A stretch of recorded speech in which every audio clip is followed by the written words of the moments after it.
What's up, guys? Live here at Pro Play Games with the legendary Super Saiyan, Peter Cattani, sponsored Dragon Ball Super player. He went out to his first regional this weekend, and he made us all proud. He got third place, one of the finalists. He got this, oh, there it is. This brand spanking new, new trophy and this top 8 playmat. Really fantastic. You were playing a really cool deck. Why don't you tell us a little bit about what you were playing or any shoutouts that you have? For shoutouts, I gotta thank my boy Chris Abella. He's the one that masterminded this deck. I made a green-yellow version of it with promo Frieza that looks in the hand, because hand is knowledge, or knowledge is power, that's what it's called. And I thought the deck was fantastic. Then we tested last night, or the day before, to see how it was in the matchup. He was destroying me. Even when I ejection 3 times turn 1, I'm like, I won. Nope, this deck just beat me every time. So I was like, audible, gotta switch it up. So like at 5 in the morning, before we had to get up in 3 hours, I was like, let me copy your list. So I stole it, but it worked great, and I gotta give him a shout out. Other shout outs, everyone who came up and said hi to me. I don't know how these videos are. Like, I'm glad that you all appreciate it. I love the comments that you guys write. I just didn't expect people to come up to me. Everyone that did, that was awesome. I felt special, I felt nice. That whole experience was great. Everyone who I played, all the judges, I love the judges. Because just playing in person, they're tense, playing my opponent, so I try to ease the mood by just joking around. And with the judges, they're bored, they're watching, they can't even do anything. So I would be like, yo, what card should I charge? They'll laugh, they can't say anything, but still, it was a good time. But yeah, let me talk about the deck really quick. So, it's Mecha Frieza, guy's broken. But I feel like in this meta, it's kind of like a triangle, because I found out Vegeta is actually decent against them. I rank on Vegeta. I never cared for Vegeta, but it was a decent matchup against me. This is supposed to beat Cell. Cell beats Vegeta. Vegeta beats me. So like a little triangle. So he's not as broken as everyone thinks. He doesn't need to get banned or errata. He's fair. In case you don't know what he does, you can play, when you play an event, you can take 1 of your life to cost 1 less. If it's 0, the event's completely free. You don't have to pay any color for it. So that's fantastic. His flip side is the exact same thing, but the event now costs 2 less. So I barely ever use this side, but in certain situations I had to, and I'll explain where. But other than that, fantastic leader. And it's Frieza. If people don't know this, Cell is kind of my favorite villain in the show, but like in this game, since day 1, the Frieza, the Golden Frieza card, I love Frieza. Anything Frieza, I'm just like, oh, I gotta play this. It looks super cool. I guess when he transformed into God mode, I was like, damn, all right, Frieza's better than Cell. But let me show you the choices.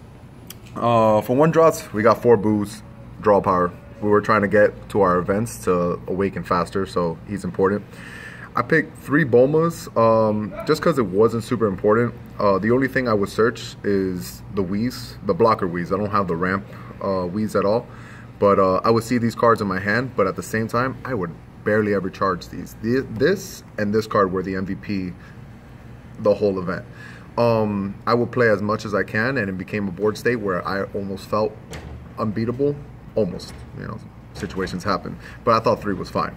This Whis. We have a player here, our locals, his name's Milton. He swore by this card. I was like, it's okay. I found out it was great. Our leader is technically 20 at least once, because he blocks. The more you have, the better. It doesn't die by effects at all, can't get removed. The only way you can kill it is by battle. So you have to attack, I block. Do you want to waste cards to pump over this? If you do try, I will try to keep it alive. And that's most of the case. Guys, fantastic. Try them out. It destroys green. Something to mention. It destroys green decks. So a lot of people were playing green-blue Mecha Frieza. Actually, that's what won. Their bombs, their drops are Gohan, the promo, the one that has critical and destroys like Beerus, and Kale. They can't touch this. So my 4-drop play this, their 4-drop, they're like, well, I can't do anything. It'll be pointless. And Gohan 15, they're gonna have to pump over this. This guy destroyed green for some reason. Next MVP. For some reason, people didn't play this, and I do not know why. This card is fantastic. It's 1K, 10K. 1 energy, 10K. There you go, that sounds better. When you combo it from your hand, you play it on the board, tap after the combo. It was great defensively, because again, you're trying to attack over this, you pump out, I'll pump this, and I didn't waste anything. I just got another creature on the board. Sometimes I'll have 2 in hand, so when you swing and you try to pump out, play 2, all of a sudden I have 2 new attackers, and you're like, dude, I'm getting overswarmed. This is kind of like a defensive deck to a point, but also it can be aggressive because of this. I'll always swing with my leader to see what they do. If they ever bean, because like let's say I have like 2 of these, my leader, and like a 20k beers, they'll bean my leader. All right, cool. These are not going to swing. Now I can use them for 10k later on. Defensively and stuff, they're great. They're just great cards. If you are able to play in any deck, you should. The Gohan, the Vegeta, this one. The only one that sees the most play is Tien. I hate Tien. I feel like it's minus because it's 10, but it has such a great effect for Awakening, so I can understand the balance of it. But it costs 2. This thing, insane. Beerus, we don't gotta talk about it. We needed spot removal. So 20k double striker. So later on in the game when we had to push out, this did everything. It dealt with problems. Great card. Now, this Frieza. There's 3 of them. It's a little heavy. It's not like Go Tanks that draws you a card and untaps 2, but it deals with a problem. It's fantastic because what it does is you bounce one of your creatures back to your hand and put one of their creatures to the bottom of the deck. So with that aspect, he's 25, double strike, monster. Cool little plays that I would do. Let's say I'll reuse a Beerus or reuse herself by like having 2, bounce back. But the main thing that I mostly did was attack with Frieza, cool, whatever happens, what happens. I bring this out, bounce back Frieza, got rid of a creature, now I have a 10k in my hand for later on defensively. This deck is very defensive and can be aggressive to push. Fantastic little combo you can do. When it came to events, we got Pot of Awaken, Manaka. I call it Pot of Awaken because that just makes sense. If you play Yu-Gi-Oh! It's Pot of Greed, but this card's for Awakening. We would use our ability as the leader to not pay the 1 blue and just take a life and the top card that's technically drawing 2. And it gives us closer to Awakening. Fantastic card. Later on, once you flip and you draw, you can consider it like a boo because for 1 blue energy, you're just drawing a card. You're cycling. So it wasn't the worst card. Anytime I saw it, it was decent. I liked it. Also, like when I was trying to awaken and my opponent was at 5, I would do this, draw 2, awaken, swing for 15, pump just maybe a 5k, a boo. Now I'm swinging for 20. You're still at 10. You're gonna have to waste technically 3 cards because you still can't use your 10k draw card because you're at 5 life. So it would put them down to 3 automatically. So this card was fantastic. Cold Bloodlust, not much to say about this. This leader actually can finally use this. Only Frieza army leaders can use it. So Ginyu and Frieza are the only people. This card is insane, especially for a format with Cell around. Getting your hand eaten, it just sucks. It happened to me no matter even though I had the Cold Bloodlust. I went against one opponent, one Cell, that he was amazing. Turn 3, drop Cell. I have the Cold Bloodlust. No worries. Cool. Do my turn. Great. Turn 4, he has the Cell chain again. I'm like, whoa, what happened? And I'm not a scrub. I waited for the turn 5 to happen. I popped it with Beerus. Everything was good. He had the chain over again. I'm like, whoa. And then even if I had the second Bloodlust, on turn 5, he did another Cell chain. I'm like, okay, well, he's the best. I got it. So definitely lost to him. Great guy, though. Super important. Reason why Mecha Frieza is doing so well is because he can main this and it's free. Objection, awesome. With the front side, you only play 1 blue, you take a life, and you get to ramp. It's insanely good. You can do it turn 1. I usually wait till turn 2 because almost every card in this deck is important. So I like to see my options. And I can't do anything if I have 3 mana anyways. So my turn 1, I would literally play one of the 1-drops, Manaka, whatever, just to see what cards I have in hand. Afterwards, on turn 2, that's when I'll ramp up. So my turn 3, I can play a Wheeze, a 4-drop, and just have more card advantage to see what's getting charged. 4 Jackals. Again, this is a very defensive deck, and the goal is to protect Wheeze so it doesn't die, so I always have a blocker. So when you try to pump out, or if you try to shotgun me to kill me, Jackal is going to save the day. Fantastic card. It's overlooked. A lot of decks only play like 2, maybe 3. We just went all the way to 4. 10k draw card, 4 in the deck. There's no reason not to. You already know. Sensu Bean. A lot of cool plays can be done with Sensu Bean. Just because it is an event, I can literally take 1 life and untap 2 instead of normally just the 1 and keeping 1 open. Really cool little play that I did is, let's say I was at 2 life. and my opponent swings and bursts, like shotgun, double strike, everything. Oh, well, damn.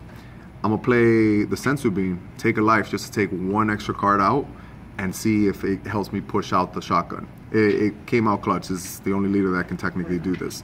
One time it saved me, not by much. I still lost that game, but it did save me in the scenario where I did that and the card I got in prize was Jackal. I'm like, oh, awesome, and it saved me a turn, and that's huge. And that's huge. Another really cool play too is, let's say you're at 5 life, your opponent swings, you can play the Sensu Bean, take a life, you go to 4, and you're in a combo phase, so you're able to awaken, draw 2 cards, so now you have more options to charge. That's huge.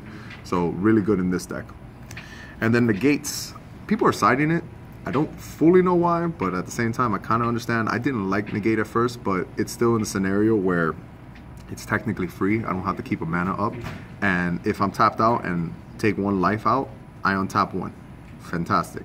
Against Vegeta, when he would use critical and swing at me, if I was going to take the life anyways to help me awaken faster and get one of my life cards in my hand, I will waste this. I would use this, take a life, negate the attack, and gain a card in my hand. So there was no minus and there was no critical. I traded a card. So this card, very clutch. When it came to combos, that was kind of as simple as it is. With this leader, you're able to do little cool things where, like, let's say you're on the flip side of this. Objection is free. You take a life, you don't have to pay anything, you get to put a card down. So let's say you drop the bomb on the board, whatever the scenario was. I use on turn 4 mana, I would use ejection for free, put a mana down, so I'm at 5, and then I was able to drop Beerus. Unsuspected, because you're not expecting anything like that. So that was a cute little play you can do. The Frieza just bouncing, as long as it's bouncing this or these, cool. Hey, even the Beerus. One time I had to bounce this, I lost that game. I was in a bad position. You can bounce himself too, but I felt like the 25 was better than that situation. Let's not get into it. But little combos you can do. Sideboard. Me and Abella tried out a quick sideboard. We were like, oh, this is gonna make sense. This is gonna make sense. I think the sideboard was horrible at the end. Every time I went to side, I would put all 15 cards, shuffle, and then I would take out all 15 cards right back out because the deck was almost perfect without the sides. These were in situations of like aggro. They were very effective. It might have been the most effective side that I had, but 3 always felt too much. 2 was kind of the number where it seemed perfect to side out. This card only came out for red. It was decent against androids, but like I dropped it too soon. Because like, let's say I brought it out turn 2 because I'm like, all right, cool. They're not gonna push. Their main combo turn 2 was to TN. Swing with leader. I'm not gonna waste the block. They bring out TN. Now I have to waste the cold bloodlust. 1, so they don't have to awaken. Awesome. But 2, because I just put a card down that's gonna get destroyed and be crucial later on in the game. So I'm like, all right, I have to protect this. If you do side it in, play it when it matters. Don't play it right away. Make the difference. Mafuba. Barely ever sided it. The only time I actually sided it was my last, the top 4 and androids. 18's a monster. Also against the red-yellow deck, Jiren. Jiren is my whole deck changed because Jiren. The guy who was playing blue-red, Mecha Frieza, the guy who got top 4, technically destroyed my deck. When we played game 1, I only won because I shotgunned him and I had like 3 Deborahs. So awesome, great win. Game 2, I sided out 12 cards. The only cards that didn't go in was Father and Son. Everything else went in there. And Mafuba was there because of Jiren. Other than that, it's an okay card. It's decent. Crusher Ball was only good also against the red-yellow and the android deck. Those aggro things, but you didn't see them that much. You mostly saw the mirror match, the Cell, or the Vegeta. Crusher Ball never came in. Towards the end of the event, that's when they shine. Other than that, it's okay. And Father and Son, you don't need the green. You just have to take 1 life. It's free, and you get to destroy Cell. And it was mostly only for Cell. You can also use it for Android, but it just didn't seem enough because they're still swinging with the 20k, or basically 15 that went into 20. They got the swing. They wasted a card out of me to block, and then I'm using this to kill instead of like just bringing out a bomb to kill it and then having the pressure on the board. So it was okay. It was decent.